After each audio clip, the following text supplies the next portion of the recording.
Hi everyone, hope you are well. Welcome to what is going to be a sort of an edited highlights of the second part of our session exploring propaganda in relation to Italy and Germany through the 1920s and 1930s.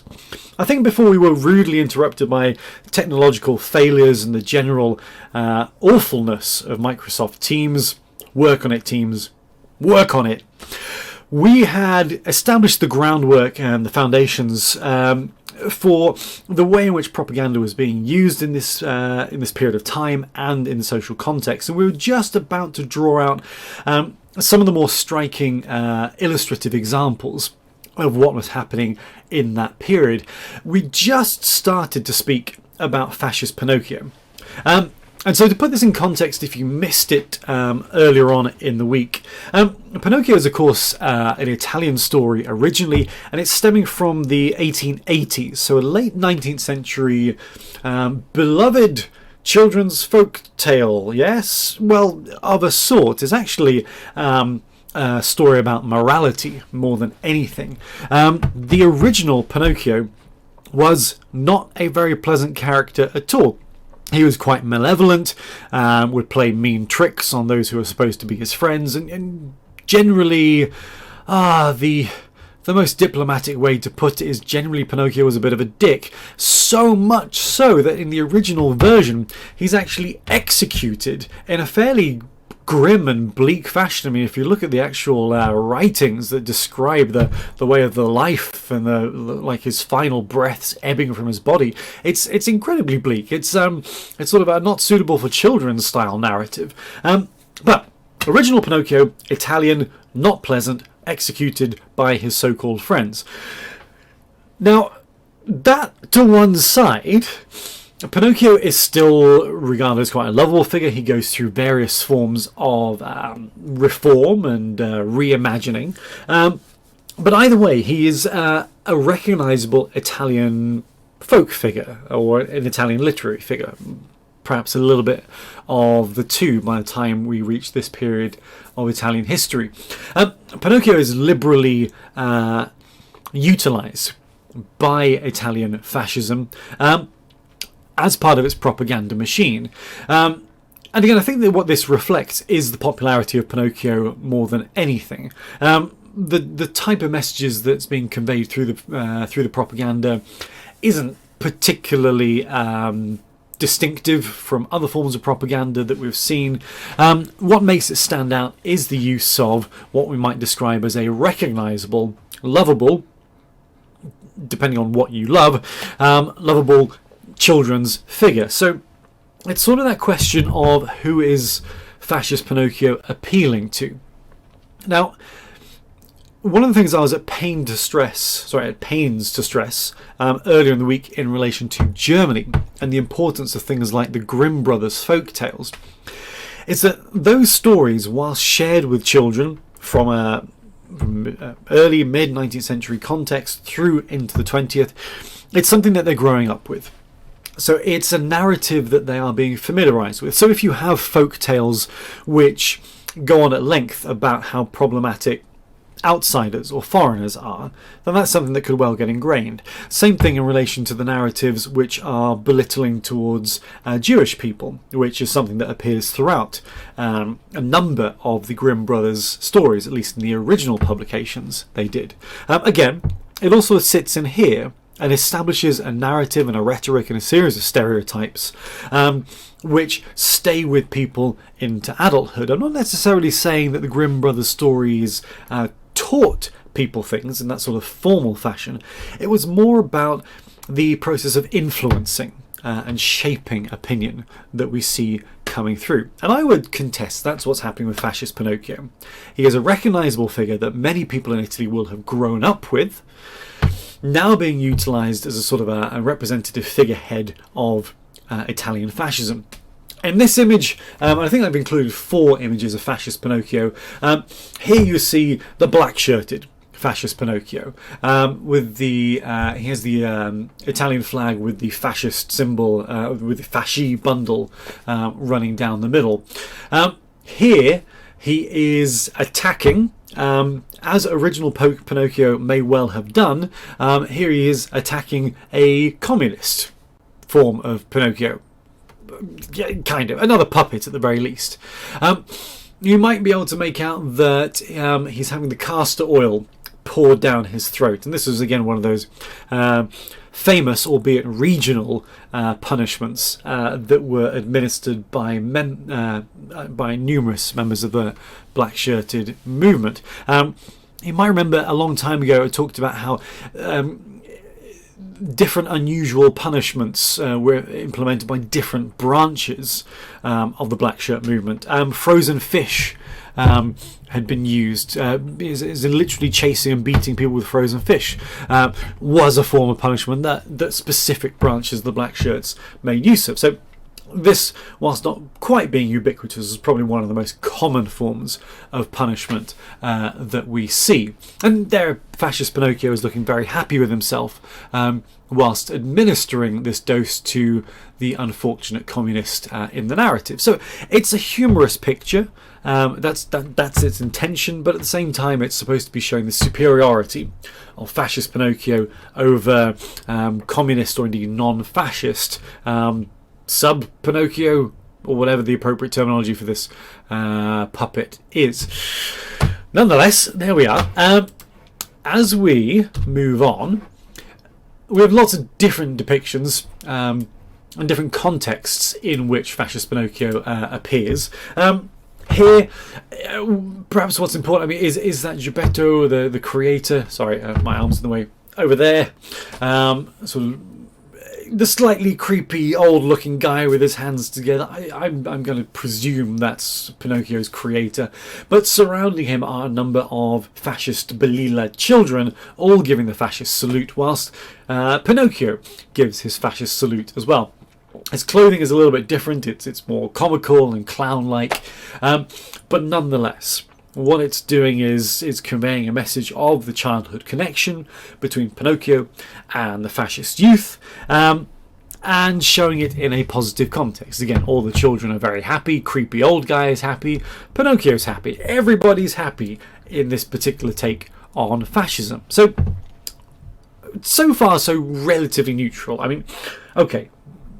Force-feeding communists castor oil isn't the most neutral of things, but in comparison to some of the forms of propaganda we've seen, it is quite neutral.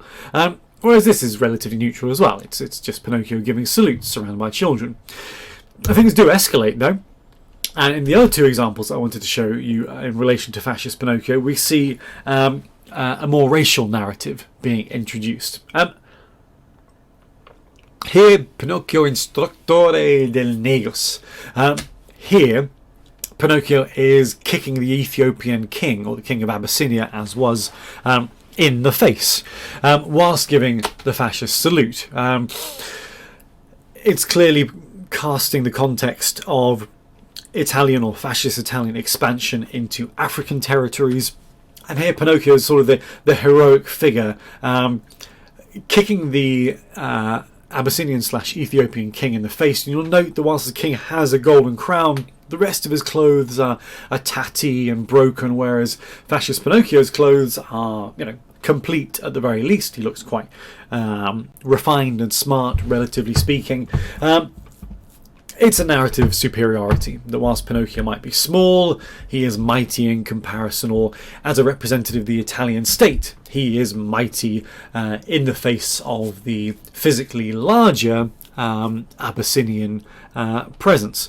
Now, okay, perhaps saying, is this a racial narrative? I think there's a narrative of superiority being conveyed here. I think that's almost a given. But still, I think what primarily we're doing is supporting a narrative of the military expansion. There are more overt racial narratives, perhaps best illustrated here. Biglialo, thief! Pinocchio here living up to his original character description. Here thieving from the sort of the delicatessen bakery at the background or something like that. And as he runs away, he has something across his face. Is it chocolate? Is it some sort of delicious sauce? We don't quite know. What the material is, it doesn't really matter. Let's say it's chocolate. So he's stolen a load of chocolate and it's smeared across his face. And you'll note from the rest of the phrase on the propaganda poster, piglialo, piglialo, l'Abisinio. So here, Pinocchio is being regarded as an Abyssinian, yes, / Ethiopian. Why so? Because this is Pinocchio in blackface. The conflation here is that it's not Pinocchio who's been associated with thievery, theft, criminality. It's the Abyssinian. So this notion of the non-specific black Abyssinian figure must be associated with crime. So it's this narrative here, conflating both the Abyssinian narrative with Pinocchio's origin stories of a figure of malevolence, but the conflation is equally focused on a racial narrative and racial stereotyping. So that's really what we're seeing here, the creation of a racial stereotype, or the proliferation of a racial stereotype to condemn Pinocchio, or at least here condemning Abyssinian Pinocchio. So you get a sense here how quite uncomfortable narratives of military expansion, racial superiority and racial negativity are being introduced to a younger Italian audience. And it's being done so through the use of, again, this recognisable, well-regarded childhood folk figure. Again, though, this is still relatively neutral in comparison to some of the ways in which children are being targeted. So this is, imagine if the United States went fascist, and they used Mickey Mouse as a propaganda piece, and put Mickey Mouse into all these different scenes, you have an equivalent narrative as to how the piece was working out. But still, this is subtle. This is not particularly subtle. Let me make myself a bit smaller here so you can see the full image. This takes us to, I think it's 1938. Check my notes here. Yeah, 1938 when this is released. This is Der Giftblitz, the poisonous mushroom. This is probably one of the most overt non-state or not officially state-sanctioned children's text to come out of 1930s Germany. The poisonous mushroom, as you may well be able to tell from the cover, is actually a Jewish figure. And the Jewish figure is surrounded by lots of Jewish figures. And the whole text can almost be taken to be a preparatory guide for German children as to why Jewish people are dangerous, malevolent, not to be trusted, and also how to recognize or identify Jewish people, both through physical traits and behavioral characteristic traits. One of the striking things about this book is you can still purchase this. If you have a rummage around some of the less comfortable corners of the web, you can find people still distributing this text, and the thing shifting, people actually buying this. And I suspect that those people are not buying it for academic curiosity, as you might have whilst looking at this. Sorry, we'll just leave the head down. You can see on the interior panel here, and I've just pulled out a few images. I have access to the entire text if it is of interest to you, and we can make that available if it is of use. But here on the, where are we, on the far side of this slide, we have a schoolroom setting where the happy teacher is looking on whilst the young German student is correctly identifying the racial stereotypical physical traits of, in this instance, a Jewish man, and various symbols being illustrated there. So we have, again, the application and reinforcement of racial stereotyping through this book specifically marketed towards children. If we go on, again, I'll put myself over here a sec. Apologies. Throughout the text, there are a number of illustrative scenes and blocks of text which outline, again, these negative cultural stereotypes and sort of warning points for which presumably young German children primarily should be looking to as a means by which they can identify Jewish people in their wider communities. So we can see here, just in terms of the use of language, it's pretty clear cut what the narrative is. So, quotes, "The Jews are a murderous people, the same brutality and lust for blood with which they kill animals. Anger, envy, hatred, rage are in the blood of the Jew." You know, it's pretty clear cut what the message is. And of course, keep in mind, at all times when looking at materials like this, what is the target audience? And of course, critically, the target audience here is children, or are children. Here there's more wider references in relation to women and what women should be looking out for. Woe to the woman, however, who lets herself be taken in by her chatter. And just again, the reinforcement of the language. The Jewish hawker, cheat, seducer, lies all the time, you pay the price. And so there's this fiscal narrative that comes in. And again, that's probably one of those more familiar, long-lasting stereotypes that still has prevalence today. I'm not saying this is where it starts from. We saw in the Grimm brothers narratives as well that this conflation with financial preoccupation in Jewish people is well established in a Germanic context, running deep into the 19th century. But here it's being reinforced once more in an early 20th century sense. And so it continues. You know, you pick and choose from any of these. Here we have the reinforcement of the visual stereotyping. So those sinister Jewish noses, the lousy beards, dirty standing out ears, and so forth. Again, I'll say it one more time. Remember, this is not for an adult audience. This is for a youth audience. But again, I mean, I suppose it's relatively late in the narrative, in the sense that it's 1938 that this is put into circulation. So, again, children age 13, 14, if they're being exposed to this in an educational setting and being persuaded that this is actual, factual narratives, it's easy enough to conceive that by the time that they are in early adulthood, possibly moving into the Germanic armed forces, then they may well be at a point of conditioning to believe this narrative about Jewish people and be far more comfortable with some of the things that happens in relation to Jewish people in the following decade that would come after the publication and distribution of this text. So again, you get the sense for the way in which these publications could impact. And of course, this is where they are being distributed.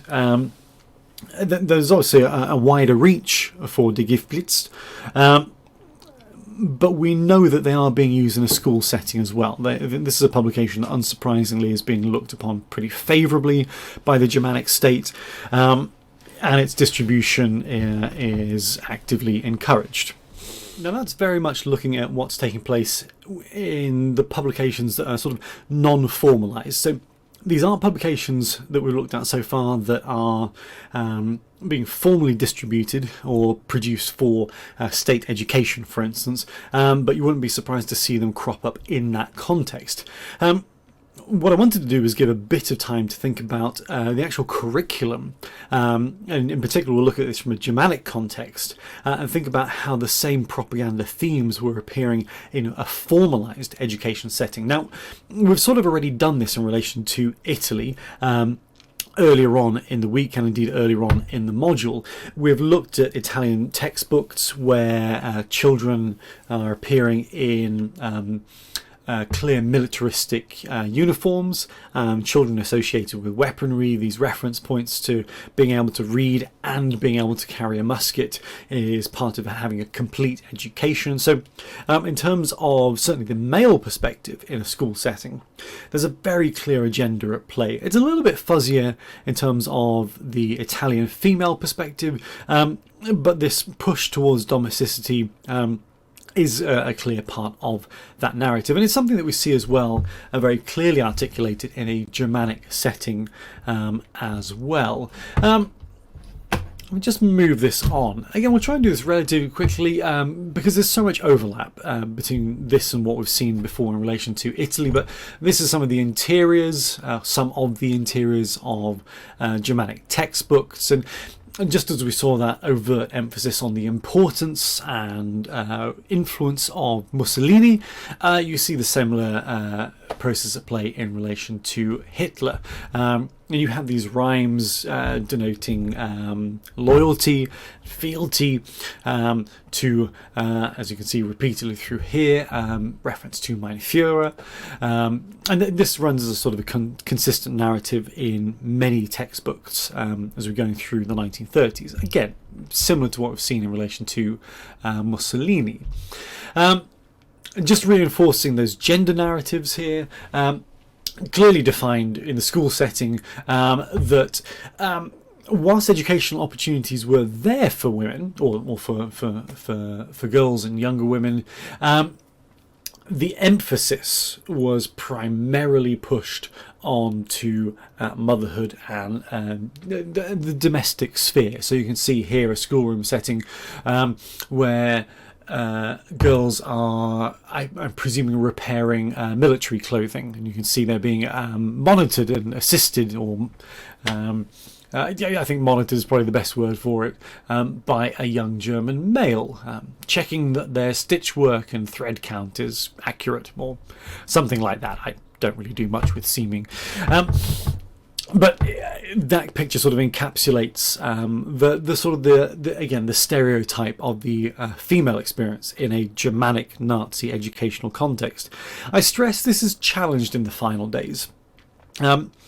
As Nazi Germany comes to its conclusion, there's sort of a population pressure issue. A significant proportion of the adult male population is fighting somewhere, dead already, captured, incarcerated, or exceptionally young, and this is creating gaps within the need set of the German state. So as we're getting into a 1940s context, there will be a greater shift and focus in terms of what girls will be expected to aspire to.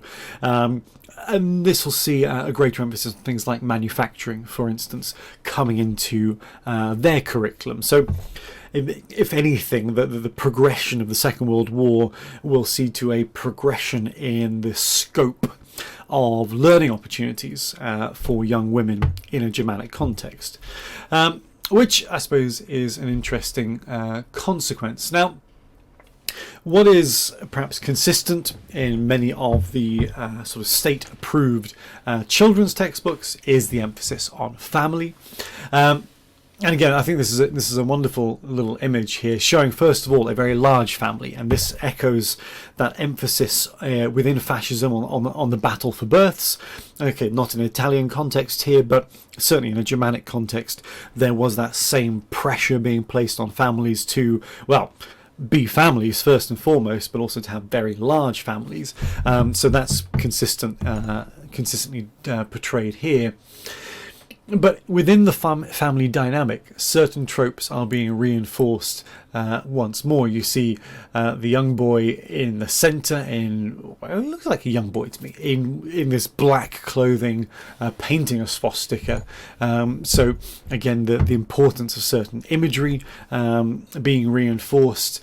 The girls are occupied with, I think, preparing wheat. Again, perhaps symbolic of growth and what's the word I'm looking for?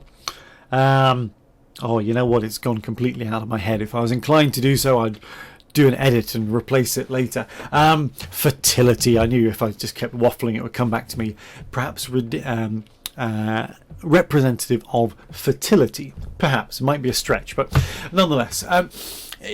In terms of the gendering roles, that seems to be coming through once more. But what's critical here is the family unit, and that being impressed as something of importance.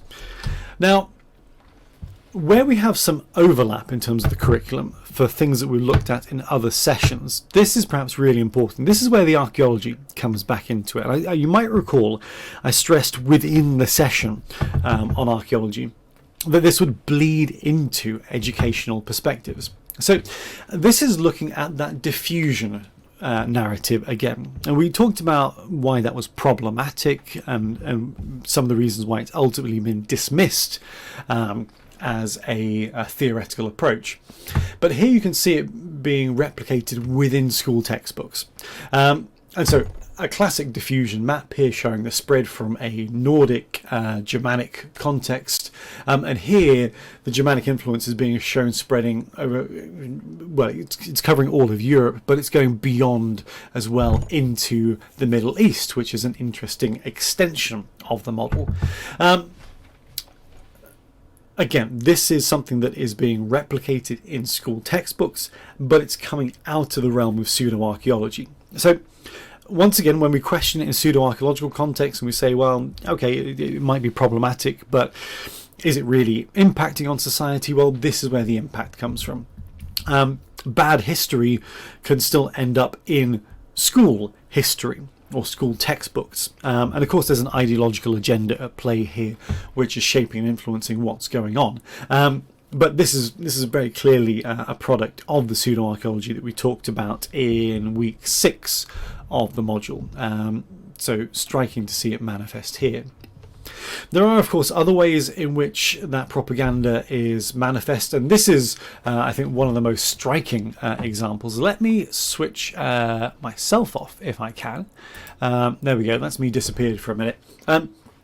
This, I think, is one of my favourite case study examples, and it's also one of the most heinous case study examples that we deal with. So this is from a Germanic maths textbook. And you can see the language fairly clearly here. Every day the state spends 6 Reichmark on one cripple, 4.25 on one mentally ill person, 5.5 on one deaf and dumb person, 5 3/5 on one pupil in care, and so on in special schools, and then 9/20 on one pupil at a normal school. Quote, normal school. The question being, oh no, apologies, there's a typo on here. What total cost do one cripple and one feeble-minded person create if one takes a lifespan of 45 years, and that should read as each? Calculate the expenditure of the state for one pupil in a special school and one pupil in an ordinary school over 8 years, and state the amount of higher cost engendered by the special school pupil. I was always awful at maths, so I'm not going to dwell on what the actual answer to these equations actually are, but the math is sort of by the by. I have no doubt that it's a legitimate mathematical question in terms of the numbers being presented, but ultimately the numbers are superfluous. What is clearly being ingrained here through a maths textbook is essentially a program of eugenics. It's saying this is the cost towards the state of helping a cripple, mentally ill person, one person who's deaf, one person's in care, one person in a special school, in comparison to one person in a normal school. This is preparing children, who I presume are the ones reading this, I presume are in one of those special normal schools, conditioning them to believe that there is a negative cost implication, negative fiscal cost implication to the state for the assistance given to those in society who, for a multitude of mental health factors or physical health factors, are seen as are being presented as a drain on the state. And of course, we're talking about a 1930s context for the distribution of this sort of equation, going into a 1940s context where eugenics, the isolation of crippled people, of mentally ill people, as branded within this text, becomes the norm. And we know in the context of extermination camps that people are losing their lives on the grounds of physical disability, infirmity, that which is seen as negative traits, potentially damaging to the state, not just fiscally, but in terms of, you know, the mental and physical quality of the future populations of Germany. This is conditioning children. This is training children to accept and buy into that narrative, because of course, and you know, you guys don't do this very often in terms of questioning. Now, if you guys don't question me very often, put this in a school setting. How often do children challenge the narratives put in front of them?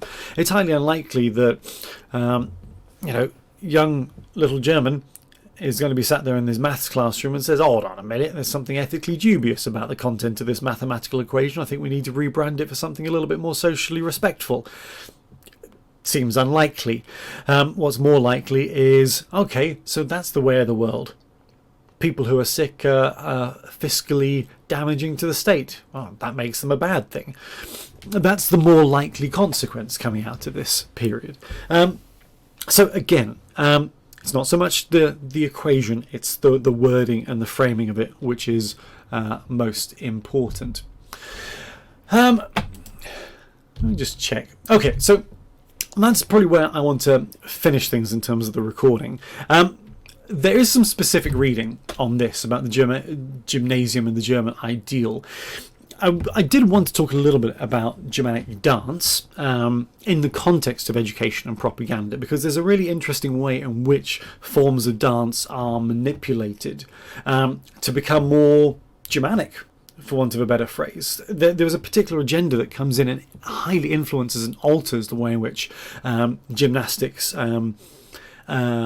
the form and appearance of gymnastics changes in relation to state emphasis, Nazi state emphasis. However, there is pretty extensive reading that I've made available to you on this. So what I'd suggest is, if that angle is of interest to you, have a look at the article. I think we can set aside time to discuss that, probably through a discussion forum via Moodle later on in the module. But for now, I'll leave it there because I don't want to do too long a video for you to wade through over the weekend.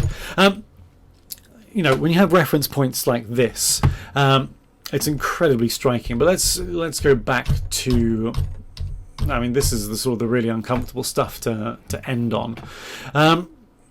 Hopefully you've got a sense now of some of the ways in which propaganda is being used in an educational setting to specifically shape the minds, the priorities of children. I just stressed a moment ago that children tend not to question that which is put in front of them. So whilst some of these images and blocks of text might seem extreme to us out of context, in context there would have been a certain normality to this. I mean, remember, you know, you're dealing with children who will have grown up to an extent with the Grimm brothers narratives, which highlighted why Jewish people in communities and societies were problematic, why they were dangerous, why they were malevolent. And this sort of text takes that as a template, runs with it, and reinforces all of it. And so when we have discussions, and I think it's coming up next week, when we have discussions about the extremes, as in the violent persecution, extermination extremes of fascism, and in particular in relation to Germany, questioning how people could come to accept this happening, how they could participate in it. Whilst this is in no way presented as an excuse for participation, in terms of our understanding as to how individuals or a collective of people could get to that point, we have to demonstrate awareness of what people are being exposed to in childhood. And this is the sort of thing that German children were engaging with as they went through the 1930s, preparing them for a mindset of acceptance to the extreme horrors of the 1940s, at least for those who would go on to participate in it. So it is challenging material. I mean, we might think we're predominantly looking at children's publications, and that should be, you know, light, breezy, you know, An elephant's lost its balloon. Oh, where's it gone? But no, we're dealing with something that is preparing a population to engage complicitly, and I suppose for some that agreement with what's happening is through a willful denial, a willful ignorance. But however we look at it, the groundwork for accepting what happened in relation to the Holocaust, and to a lesser extent this plays out in Italy as well, and we'll see next week how some of the Italian propaganda moves against Jewish people within the Italian state. We'll draw that out with specific examples next week, but all of this is preparing people for that terrible endgame that we'll get into next week. So hopefully that's filled in some of the gaps that we didn't get to address during the formal part of the session during the week. It's good case study material if you're interested in pursuing this in terms of propaganda in the context of education. But on that, I will leave it there. I know it's not the jolliest of tones to end things on, but we're dealing with what we're dealing. There's no escaping it. Have a great weekend. Look forward to seeing you on Tuesday. I'll put a little promo piece up over the weekend for our next session, although it's probably not going to have a card pull given what we're dealing with. But yeah, we'll see you next week. Have a good weekend.